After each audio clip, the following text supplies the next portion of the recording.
আজকে আমরা নতুন একটা অধ্যায় নিয়ে আলোচনা করব 10, 100, 1000-এর গুণিতকের পূর্ণ সংখ্যা নির্ণয় করব। দেখো 10, 100 এবং 1000-এর গুণিতককে কী করব, গুণিতকে পূর্ণ সংখ্যায় খুঁজব। আমরা গুণিতক নিয়ে আমি একটা ভিডিও করেছিলাম, সেখানে গুণিতক কীভাবে নির্ণয় করতে হয় এবং গুণিতক কাকে বলে সে সম্পর্কে আমরা বিস্তার আলোচনা করেছি। সেটা তোমরা আমার চ্যানেলে গিয়ে দেখে নিতে পারো।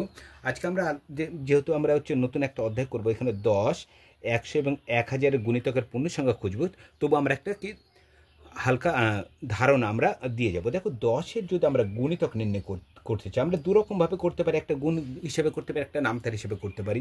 এখানে 10 মানে একটা 10-একে 10, 10 2 কত হয় 20, 3 10 হবে কত 30, 4 10 হবে কত 40, এইভাবে দেখো চলতে থাকবে। আমরা গুণিতক নির্ণয়ের সময় আমরা ডট ডট দিয়ে দিই। কেন ডট ডট কেন ব্যবহার করি? কারণ গুণিতক হলো অসীম, এর কখনোই শেষ হবে না। আমরা পরপর যদি গুণ করে যাই, সারা জীবন গুণ করে পরপর তুমি 10 যোগ করে করে চলে যাবে, কিন্তু একসাথে সেটা বাড়তে থাকবে। প্রথমে 10 যোগ, তার সাথে 10 যোগ 20 হচ্ছে, 20 সাথে 10, এভাবে 40-এর সাথে 10 যোগ করলে 50 হবে, এইভাবে পরপর কি বাড়তে থাকবে। এটা একটা অসীম, এর কখনোই আমাদের শেষ হবে না, পরপর কি চলতেই থাকবে। কিন্তু আমাদের আলোচনার বিষয় আজকে 10, 100 এবং 1000 গুণিতকের পূর্ণ সংখ্যা আমাদের নির্ণয় করা। দেখো 10-এর গুণিতক এখানে আমরা লিখেছি 10, 20, 30, 40।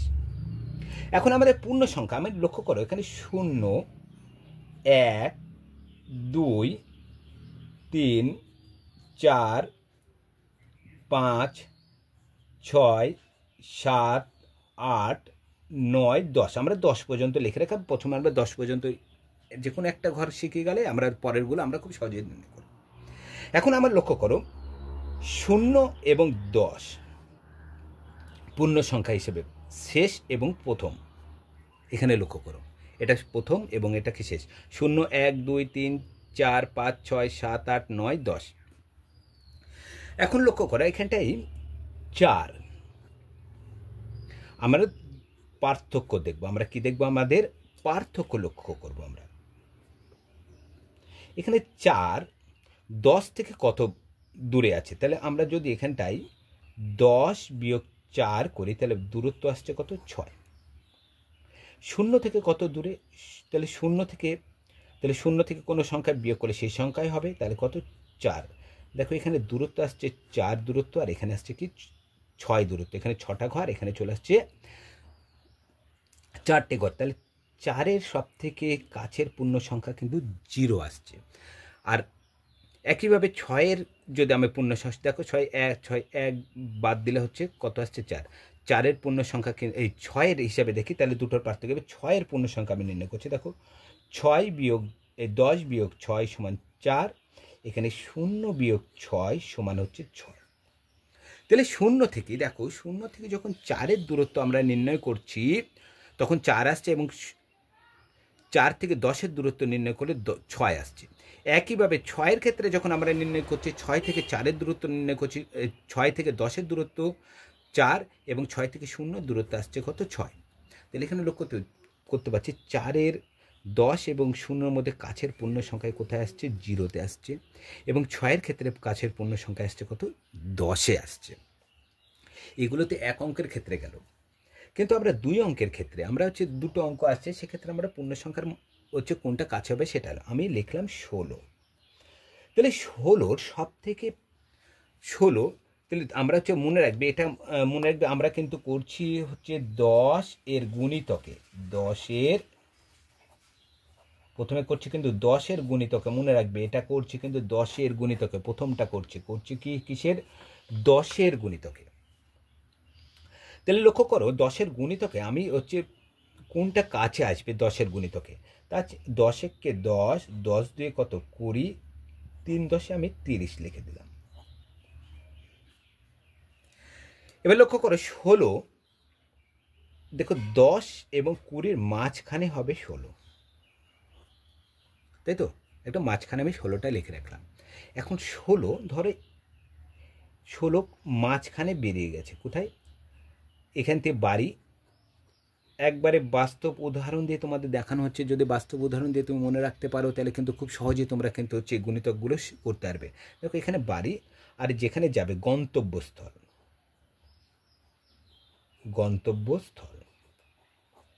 তাহলে বাড়ি থেকে বেরিয়েছে এক ব্যক্তি, তাহলে বাড়ি থেকে 10 কিলোমিটার থেকে যাবে হচ্ছে 20 কিলোমিটার যাবে।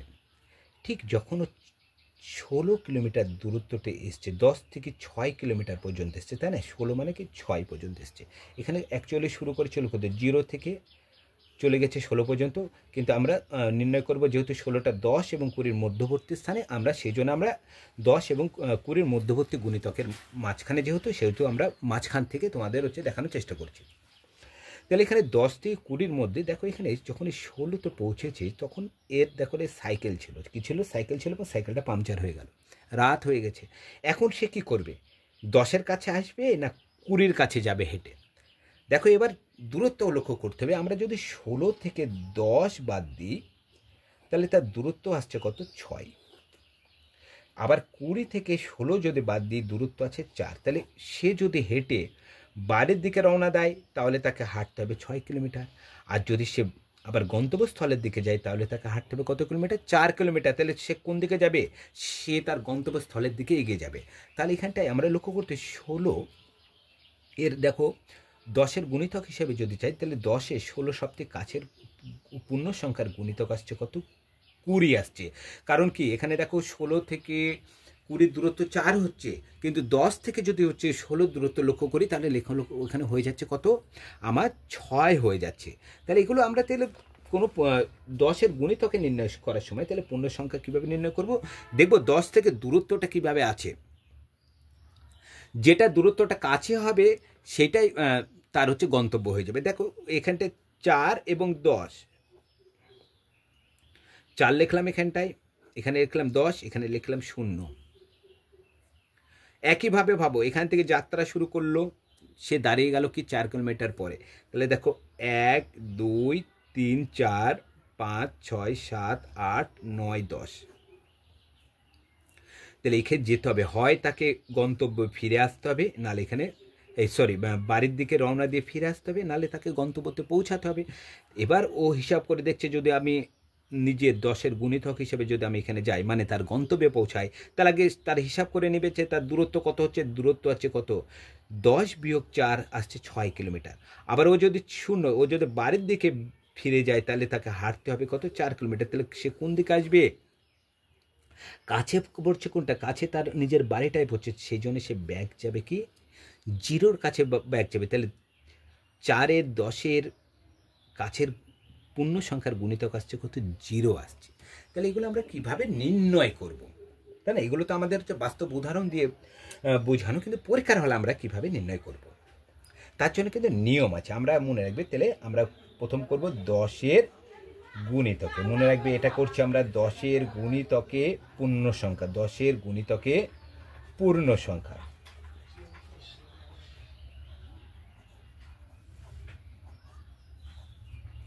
তাহলে আমরা করছি 10-এর গুণিতকে পূর্ণ সংখ্যা নিয়ম, এক নিয়ম। তাহলে দেখো এগুলো যেগুলো ছোট ছোট হচ্ছে সংখ্যা আছে সেগুলো তো আমরা মনে মনেই আমরা হচ্ছে ধরে নিচ্ছি। এখানে 16টা মানে ধরতেই পাচ্ছি যে দুটি সংখ্যার মাঝখানে এমন একটা 5 7 3 2 8 9 5 7 এরকম বড় একটা সংখ্যা দিয়ে দিল। সেক্ষেত্রে আমরা কিভাবে হচ্ছে আমরা 10-এর গুণিতকে তাকে হচ্ছে কাছে, কোনটা 10-এর গুণিতক কাছে হবে বা কোনটা পরে হবে, সেক্ষেত্রে আমরা কিভাবে নির্ণয় করতে পারি।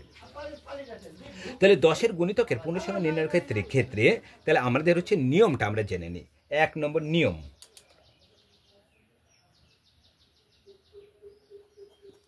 তাহলে নিয়ম আমরা জানি, মনে রাখবে এটা কিন্তু করছি আমরা কি 10-এর গুণিতকে 1 নম্বর দুটো করি, প্রতিটা গুণিতকে 10-এর ক্ষেত্রে দুটো নিয়ম, 100 এবং 1000-এর ক্ষেত্রে, এবং নিয়মে একই নিয়ম, যে 10-এরটা মনে রাখতে পারবে সে 100টা মনে রাখতে পারবে, সে 1000-এরটাও মনে রাখতে পারবে।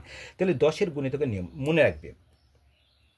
তাহলে 10-এর গুণিতকে পূর্ণ সংখ্যা নির্ণয় করার সময় একক ঘর লক্ষ্য করবে। কি ঘর, মনে রাখবে একক ঘরে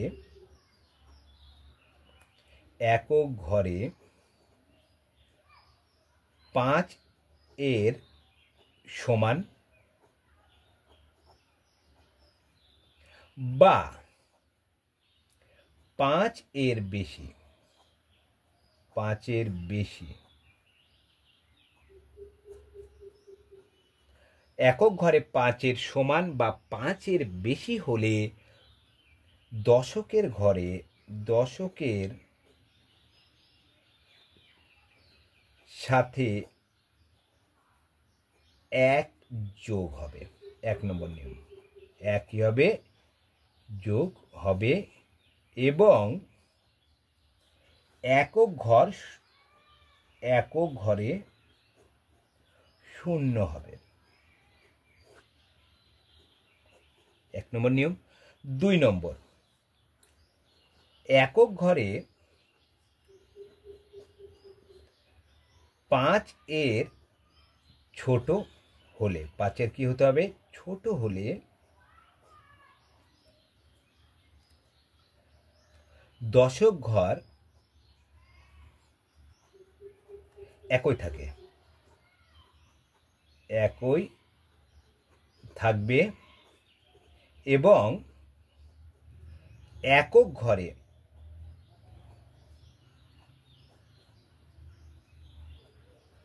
0 হবে।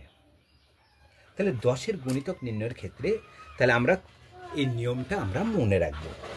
নিয়মটা মনে রাখা খুব সহজ। যদি একক ঘরে 5-এর সমান বা 5-এর বেশি হয় তাহলে দশকের সাথে 1 যোগ হবে এবং একক ঘরে 0 হবে। এবং 2 নম্বর নিয়ম, একক ঘরে 5-এর ছোট হলে, একক ঘরে 5-এর ছোট হলে দশক ঘরে একই থাকবে এবং একক ঘরে 0 হবে। তাহলে একটা আমরা উদাহরণ দিয়ে আমরা দেখে নিই। দেখো, আমরা 10-এর 82 এবং 89 এই দুটি সংখ্যার আমরা 10-এর পূর্ণ সংখ্যা খুঁজব, গুণিতকে পূর্ণ সংখ্যা খুঁজব। তাহলে আমরা লক্ষ্য করলাম কি বললাম যে একক ঘরে 5-এর সমান বা 5-এর বেশি। দেখো, এই একটা নিয়ম। তাহলে আমরা 1 নম্বর নিয়মে এটা আছে, 2 নম্বর নিয়মে এটা আছে। তাহলে একক ঘরে 5-এর সমান বা 5-এর বেশি। দেখো, একক ঘরে এটা একক, আমরা জানি কোনো সংখ্যা কিভাবে লিখতে হয়। এটা প্রথমটা কত হয়? একক, এটা হচ্ছে দশক। একইভাবে এটা কি একক, এটা কি আসছে? দশক। একক ঘরে 5-এর সমান বা 5-এর বেশি, এখানে দেখো 9, 9টা নিশ্চয়ই 9 অবশ্যই 5-এর বেশি। এখানে লক্ষ্য করতে পারছি 9টা কি আছে? 5-এর বেশি আছে। যদি 5-এর বেশি হয় তাহলে দশক অঙ্কের সাথে 1 যোগ হবে। তাহলে এখানে দশক অঙ্ক কত আছে? 7। তাহলে 7-এর সাথে 1 যোগ করে দাও, এটা হয়ে যাবে কত? 8। এবং একক ঘরে 0 হবে। একক ঘরে কত হবে? 0 হবে। একক ঘরে কত হয়ে গেল? 0। তাহলে এখানে লক্ষ্য করি, তাহলে হচ্ছে যখন আমরা 2 অঙ্কে 10-এর গুণিতকে পূর্ণ সংখ্যা খুঁজব, তখন 1 নম্বর নিয়মে মনে রাখবে, 5-এর যদি একক ঘরে 5-এর সমান বা 5-এর বেশি হয়, যদি একক ঘরে 5-এর সমান বা 5-এর যদি বেশি থাকে তাহলে একক ঘরের দশক ঘরের সাথে 1 যোগ হবে। দশক ঘরে কত ছিল? 7, তার সাথে 1 যোগ করে দাও। তাহলে 7-এর সাথে 1 যোগ করে দিলে কত হবে? 8 হবে। দেখো, 1 যোগ হবে, দেখো যোগ করে দিলাম, এবং একক ঘরে 0 হবে। তাহলে একক ঘরে কত হবে? দেখো 9 ছিল, এই জায়গাটায় হয়ে গেল 0। তাহলে 89-এর পূর্ণ সংখ্যার গুণিতক কত হচ্ছে? 80। একইভাবে 82-র আমরা হচ্ছে পূর্ণ সংখ্যার খুঁজব। একক ঘরে 5-এর ছোট হলে, একক ঘরে দেখো এখানে লক্ষ্য করছি একক ঘরে আছে কত? 2। 2টা 5-এর ছোট। একক ঘরে 5-এর ছোট যদি হয়, একক ঘরে কি আছে? 5-এর ছোট আছে। 5-এর যদি ছোট হয় তাহলে দশক অঙ্ক একই থাকবে। দশক অঙ্ক কি থাকবে? একই, মানে কি 8 ছিল 8ই থাকবে এবং দশক একক অঙ্ক কি হয়ে যাবে? 0। তাহলে দেখো, নিয়মের সাহায্যে কিন্তু খুব সহজেই কিন্তু অঙ্কগুলো আমরা করতে পারি।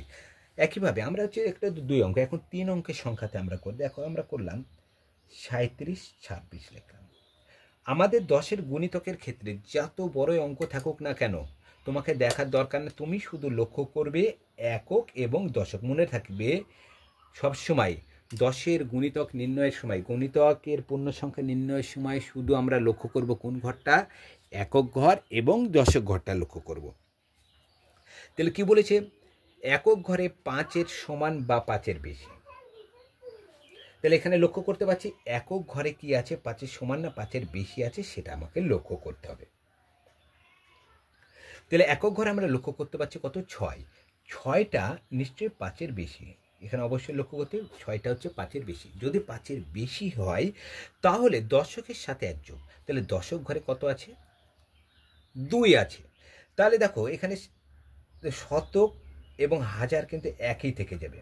কি বলেছে, দশকের ঘরে 5-এর বেশি হলে, দেখো এককের ঘরে 5-এর বেশি হলে, এককের ঘরে 5-এর বেশি হলে দশকের সাথে 1 যোগ হবে। দশকের সাথে 1 যোগ করলে 2টা হয়ে যাবে কত, 3। তাহলে কি 3 হচ্ছে, এবং হচ্ছে একক ঘরটা কি হয়ে যাবে, 0 হয়ে যাবে। তাহলে দেখো এখানটায় তুমি যেহেতু 10 অঙ্ক বলেছে, এখানে লক্ষ্য করে 26টা শুধু নাও, এখানে 30টা কেন নিলাম, শুধুমাত্র 26টা আমি নিয়ে তোমাকে দেখাচ্ছি। দেখো 26, 10-এর গুণিতক হিসেবে যদি ভাঙি, দেখো 26টা 10, 10 10-কে 10, 10 10-এ 20, 3 10-এ আসছে কত, 30।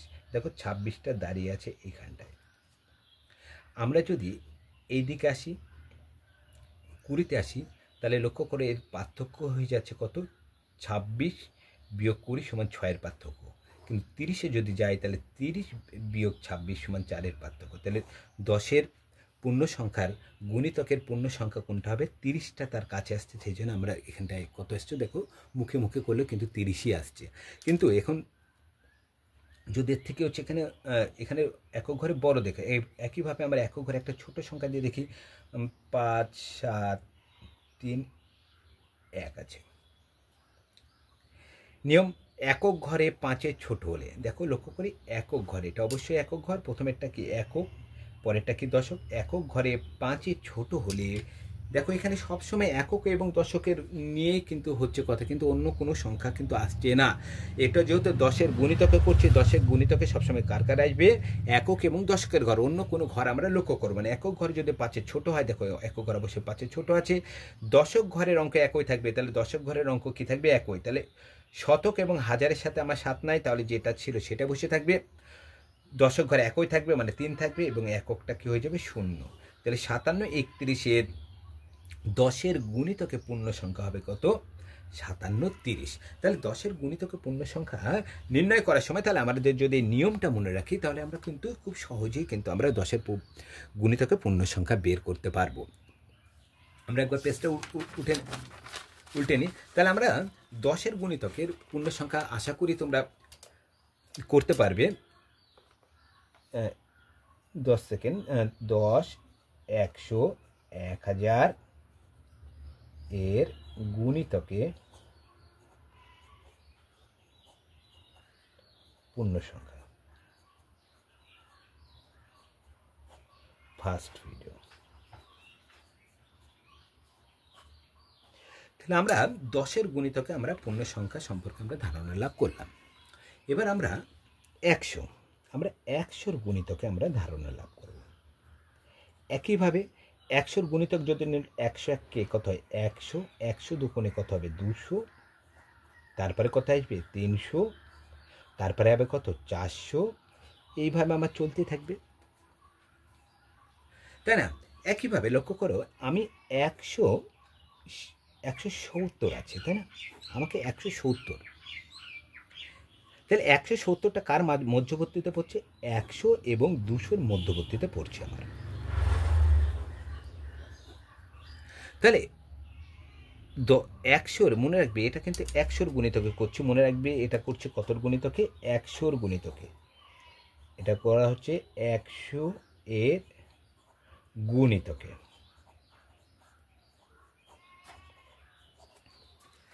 তাহলে এখানে লক্ষ্য করতে হবে 170টা কার মাঝে আসছে, 100 এবং 200-র মধ্যবর্তীতে আসছে।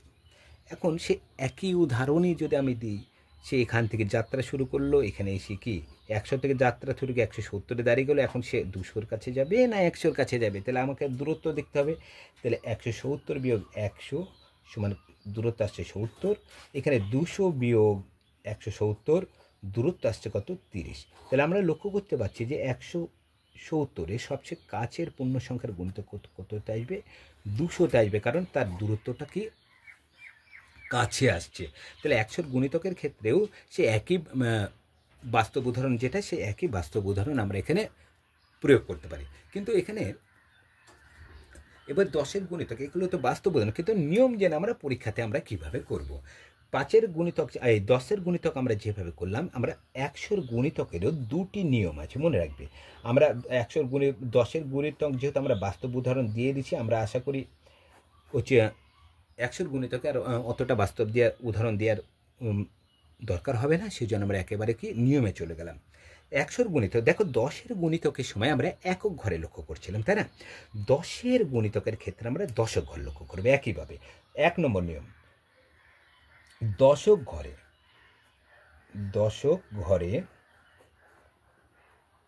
5-এর সমান বা বড় হলে, 5-এর সমান বা বড় হলে, 5-এর সমান হতে হবে বা বড়, বা কার বড় এখানে লিখে দিই, নাহলে অসুবিধা। 5-এর সমান বা 5-এর বড়, 5-এর বড় হলে, দশক ঘর 5-এর সমান বা 5-এর বড় হলে শতকের অঙ্ক 1 বাড়বে। তাহলে শতক যদি একটা সংখ্যা লেখার ক্ষেত্রে লিখি, শতক পর্যন্ত হয়, একক দশক শতক, তাহলে বাকি থাকছে কটা ঘর? একক এবং দশক। তাহলে একক এবং দশক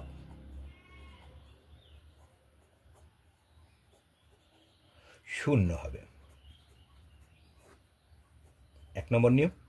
2 নম্বর, দেখো একবারে সেম, 10-এর যা নিয়ম 100-এর একই নিয়ম। 10-এর ক্ষেত্রে একক ঘর, 100-এর ক্ষেত্রে দশকের ঘর। একইভাবে তাহলে কি লিখবো? দশক ঘরে 5-এর কম হলে, 5-এর কম হলে শতক ঘরে একই থাকবে। শতক ঘরে কি থাকবে? একই থাকবে, এবং একক ও দশক শূন্য হবে। তাহলে একটা বাস্তব উদাহরণ আমরা করে নিই। দেখো আমি লিখলাম 446, আর এখানে আমি লিখলাম 581। এখন আমরা 100-এর গুণিতকে পূর্ণ সংখ্যা নির্ণয় করব। তাহলে এটা কোনটা? এটা দেখো 1 নম্বর উদাহরণ, কি বলছে? দশক ঘর, এটা একক, এটা কি দশক, এটা একক, এটা দশক, এটা কি শতক। প্রথম 1 নম্বর, শতক ঘরে 5-এর সমান বা বেশি। দেখো দশক ঘরে 5-এর সমান বা বেশি। দেখো দশক ঘরে 5-এর বেশি আছে, মানে লক্ষ্য করছে 8 5-এর থেকে বড় যদি হয়, তাহলে শতক ঘরে 1 বাড়বে। শতকে আছে কত? 5, তার সাথে 1 যোগ করে দাও, কত হয়ে যাবে? 6। এবং একক ও দশক শূন্য হবে, তাহলে এককে কত আছে? 1, দশকে আছে কত? 8, তাহলে দুটো ঘরে কি হয়ে যাবে? শূন্য হয়ে যাবে। একইভাবে দেখো এই অঙ্কটা লক্ষ্য করো, শতক ঘরের অঙ্ক। শতক ঘরে 5-এর কম হলে, শতক ঘরে 5-এর কম, 4টা হলো 5-এর কম, 5-এর যদি কম হয় সেক্ষেত্রে শতক অঙ্ক একই থাকবে। শতক অঙ্ক কি থাকবে? একই থাকবে, শতক অঙ্ক 4, এবং একক এবং দশক কি হয়ে যাবে? শূন্য হয়ে যাবে। একইভাবে আমরা অনেক বড় একটা সংখ্যা দিয়ে আমরা এটাকে দেখতে পারি, 7, 3, 9। তাহলে আমরা কোন তিনটি 100-এর গুণিতকের ক্ষেত্রে একক, দশক, শতক লক্ষ্য করব? তাহলে কি দেখো এখানে লক্ষ্য করব কোনটা? প্রথমে দশক ঘর। দশক ঘরে দেখতে পাচ্ছি যে এটা 5-এর কি আছে? 3টা। 5-এর কি আছে? ছোট আছে। 5-এর যদি ছোট হয় তাহলে একক, 5-এর যদি ছোট হয় তাহলে শতক ঘরের অঙ্ক একই থাকবে, শতক একই থাকবে।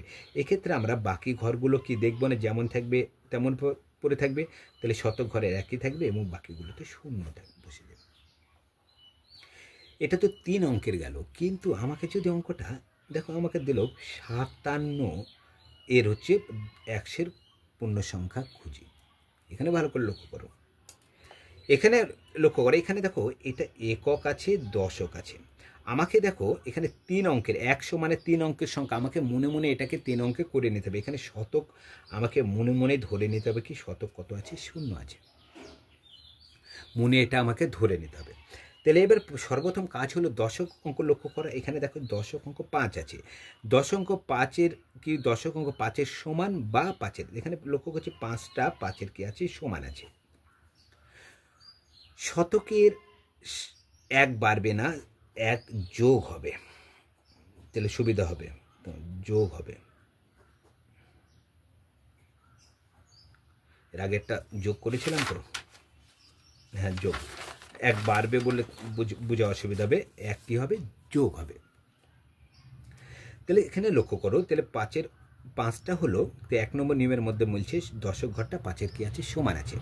5-এর যদি সমান থাকে শতক অঙ্কের সাথে 1 যোগ হয়, এখানে শতক অঙ্ক তো দেওয়া ছিল না 57, তাহলে শতক অঙ্ক আমাদের কি মনে মনে ধরে নিতে হবে, কিছু নেই, মানে সেখানে 0 আছে, শতক অঙ্কের সাথে 1 যোগ হবে, তাহলে শতক 1-এর সাথে 1 যোগ 0 মানে কত হবে, 1ই হবে, এবং একক এবং দশক শূন্য হবে, একক ও দশক শূন্য হলে কত 100। কীভাবে হলো দেখো, 57, আমরা 0 থেকে 57টা পুরো 100 পর্যন্ত চলে যাও, 57 এখানে আছে, 57 দেখো 0 এবং 100-এর মাঝখানে পড়ছে, 0 থেকে 57 দূরত্ব হচ্ছে 0 বিয়োগ 57, তার মানে একটা দেখো 0 থেকে যাচ্ছে না, তার মানে কি 57 থেকে যাচ্ছে, কিন্তু 100 থেকে বাদ দিলে, 100 থেকে যদি 57 বাদ দিই তাহলে আসছে 43, তাহলে 57টা 100-র অনেক কাছে আসছে, সেজন্য এখানে দেখো 100 হয়ে যাচ্ছে, মুখে মুখেও করা যায়। কিন্তু এখানে যদি আবার 2 অঙ্কের সংখ্যা আমরা লক্ষ্য করলাম 32 দিয়ে আছে, তাহলে কি লিখবো, এখানে কোন অঙ্কটা লক্ষ্য করবে, দশক অঙ্ক, তাহলে দশক অঙ্ক 5-এর কম আছে, দেখো এটা হচ্ছে কি 3টা হচ্ছে কি 5-এর থেকে কম, তাহলে 5-এর থেকে যদি কম হয় শতক একেবারে, এখানে তো শতক নাই, তাহলে শতক আমরা কি করব ধরে নেব, শতক শূন্য আছে, শতকটা কি থাকবে একই থাকবে, এবং একক দশক কী হয়ে যাবে দুটো শূন্য হয়ে যাবে। তাহলে আমরা আজকে 10 এবং 100-র গুণিতকের পূর্ণ সংখ্যা নির্ণয় করলাম, বাকি থাকলো কি 1000-এর গুণিতকের পূর্ণ সংখ্যা নির্ণয়। আমরা যদি আজকে 1000 পূর্ণ সংখ্যার গুণিতকের পূর্ণ সংখ্যা নির্ণয় করতে, ভিডিওটা অনেক বড় হয়ে যাবে, সেজন্য আমরা চেষ্টা করবো হচ্ছে 1000-এর গুণিতকের পূর্ণ সংখ্যা নির্ণয়টা আমরা সেকেন্ড ভিডিওতে আমরা সেটা করে দেখানোর চেষ্টা করব। তাহলে আমরা 10 এবং 100-র গুণিতকের পূর্ণ সংখ্যা আমরা প্রথম ভিডিওতে আমরা শেষ করলাম, এরপর আমরা 2 নম্বর ভিডিওতে এসে আমরা 1000-এর গুণিতকের পূর্ণ সংখ্যা নির্ণয় করা শিখব। আশা করি আমরা যেভাবে আমি করানোর চেষ্টা করলাম তোমরা সেইভাবে করার চেষ্টা করবে এবং নিয়মগুলো মুখস্থ রাখবে, খুব মনে রাখবে 10-এর গুণিতক মানে একক ঘর এবং 100-র গুণিতক মানে কি দশক ঘর হচ্ছে মনে রাখবে, তাহলেই কিন্তু আমাদের এই নিয়মটা কিন্তু মনে থাকবে। এই 5-এর নিয়মটা, যে 5 যোগ বা 5-এর কম বা বেশি, 10-এর গুণিতকের ক্ষেত্রে একক ঘরের লক্ষ্য করবো 5-এর কম না বেশি আছে, 100-র গুণিতকের ক্ষেত্রে দশক ঘরে লক্ষ্য করবো সেটা 5-এর কম না বেশি আছে, 1000-এর গুণিতকে তখন আবার শতকে, এইভাবে আমরা আস্তে আস্তে এগিয়ে যাব। তার আমি প্রতিদিন যেটা উল্লেখ করে থাকি, দেখো আমার নতুন একটা চ্যানেল যেটা ম্যাথ সাইন, যেটা তোমাদের সাপোর্ট ছাড়া আমি কখনোই এগিয়ে নিয়ে যেতে পারবো না, আশা করি তোমরা একটু সাপোর্ট করার চেষ্টা করবে। ম্যাথ সাইন বিভিন্ন কম্পিটিশন পরীক্ষার অঙ্কগুলো আমি এখানে দিয়ে থাকি, এখন যেখানে দিচ্ছি আমি সকাল 10টার সময় দিয়ে থাকছি আমরা এখানটায়।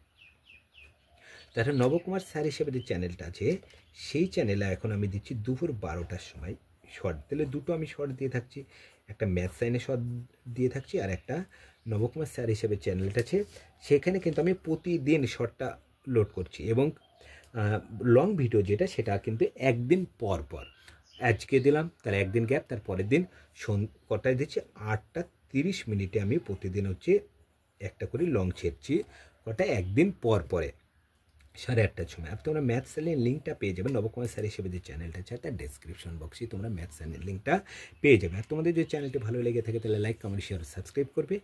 আজ এই পর্যন্ত, পরের ভিডিওতে আবার দেখা।